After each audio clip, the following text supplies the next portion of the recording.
когда меня назначали на должность ректора, Александр Григорьевич был полностью посвящен в мою научную работу, и он сказал: ну что, бросишь заниматься наукой?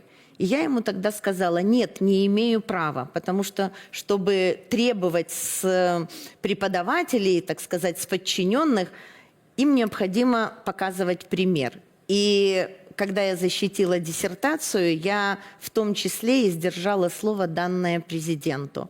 Але бачыце, гэта вельмі вялікая матывацыя. То бок можна просто даць слова прэзідэнту: кідаю паліць дзедавую хату, кідаю спажываць мефедрон. Боже, где ты набралася такога?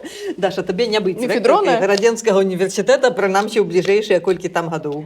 Таму што ў мяне Вангую. няма доступу да цела, Вангую. каму даць слова. Вангую. Хаця б так.